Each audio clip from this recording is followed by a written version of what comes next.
Hello, and welcome to this interview question and answer series video. My name is Mike. I'm one of the career advisors over at careerbuildingjobs.com. Today's topic is all about the common interview question, tell me about a time you had to manage a difficult stakeholder. If you've ever been involved in a project or on a team where you had to deal with a difficult stakeholder, then you know how challenging it can be to navigate those relationships to get the job done. On the other hand, difficult stakeholders also provide you with a great opportunity to showcase your leadership, your communication skills, and to demonstrate your ability to manage conflict effectively. That is why in this video, I'm going to walk you through some tips and strategies for answering this question with confidence and in a way that best highlights your experience to the interviewer. If you prefer to read rather than watch a video, then check out the description notes for a link to an article on our website discussing this very same interview question. Managing difficult stakeholders is a fairly popular interview topic and can be asked in a number of different ways. So when you are in the interview, keep an eye out for these similar interview questions that you may be asked on the day. What strategies have you employed when dealing with a resistant or uncooperative stakeholder? Do you get along with everyone you work with? How have you approached a situation where a stakeholder was unresponsive or resistant to change, and what was the outcome? Notice how each of these questions is about you and how you react. That is what the interviewer wants to know. They are less interested in why the stakeholder was being difficult and more intrigued by how you handled the situation. Let's dig more into why the interviewer asked this particular question. Firstly, the interviewer wants to know if you know what stakeholders are. You would be shocked to see how many people get to the interview stage of an application without knowing basic terminologies. Next up, the interviewer wants to know what your experience is with managing difficult stakeholders. The interviewer is likely looking for someone who has proven stakeholder management skills, so be sure to highlight your extensive experience in this area while answering your question. And finally, the interviewer is looking to see what skills you possess. Are you good at conflict resolution? Can you communicate clearly and concisely? Do you display empathy to those around you? Can you adapt to changing circumstances easily? How good are you at problem solving? A good interviewer will be able to gauge your ability at all of these things and more just based on your answer to this one question. Now we know what the interviewer is looking for when asking this question. Your task now is to answer the question in a way that shows the interviewer that you are the candidate that ticks all of the boxes they are looking for.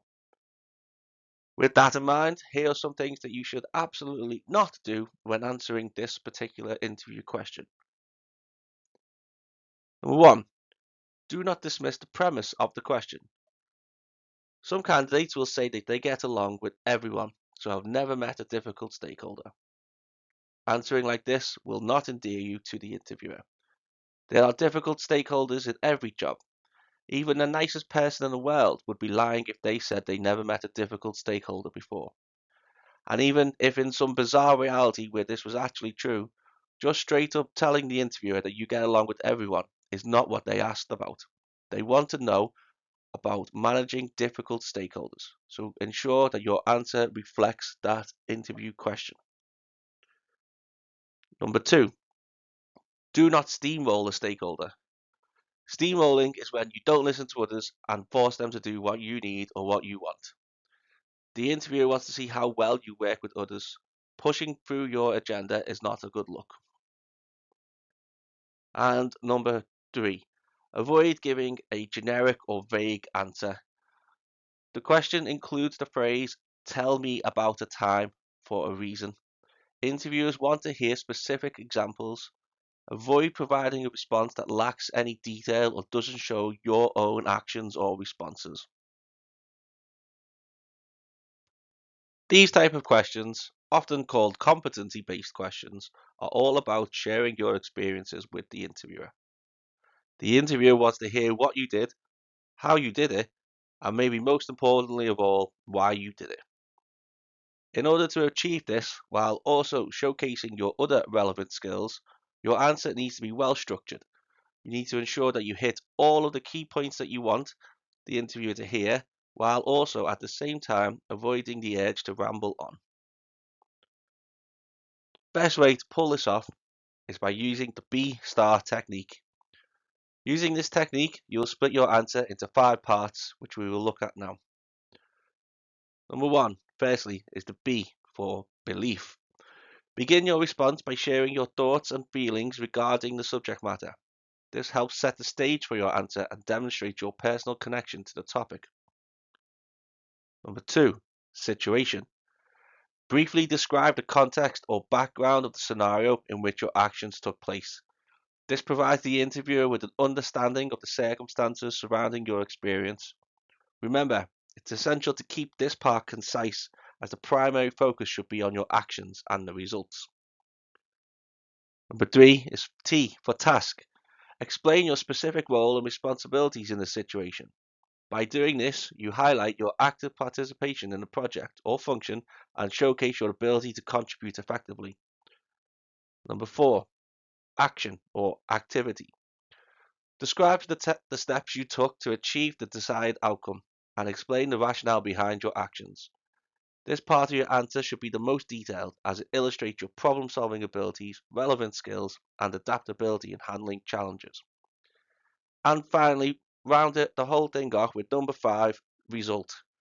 Conclude your response with the results of your actions, using figures or quantifiable outcomes whenever possible.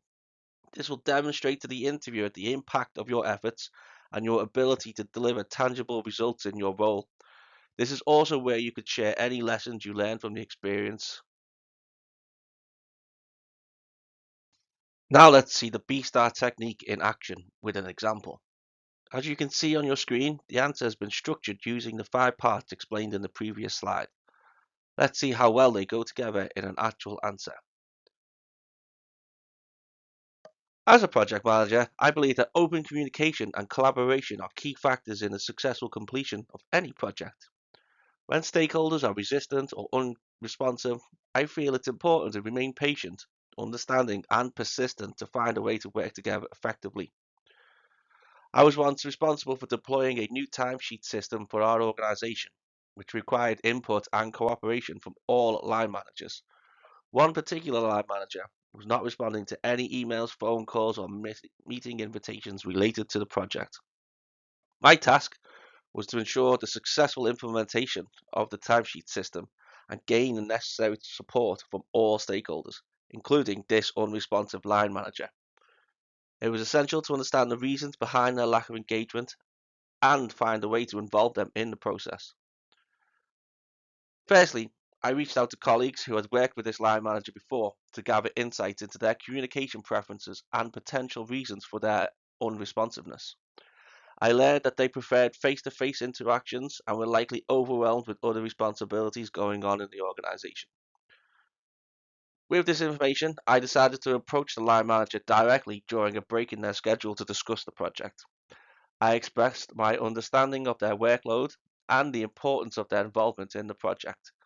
I also offered to provide additional support or resources to help them engage more effectively. Additionally, I made sure to adapt our communication approach moving forward, providing concise and relevant updates tailored to the line manager's preferences and scheduling in-person meetings whenever possible. As a result of these actions, the line manager started to actively participate in the project. They attended meetings, provided valuable input, and ultimately played a crucial role in the successful deployment of the new timesheet system.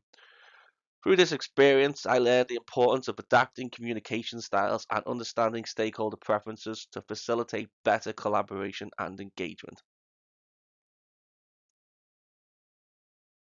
The interview question you have just heard will be copied below so that you can use it in your interview preparation. And that is it from this video. Hopefully you have learned a lot about how to answer this fairly common interview question. If you need any further job interview tips or help, please check out the video description for some excellent resources for applicants, including an offer for a free CV review. Other than that, please consider subscribing to our channel and good luck in your interview.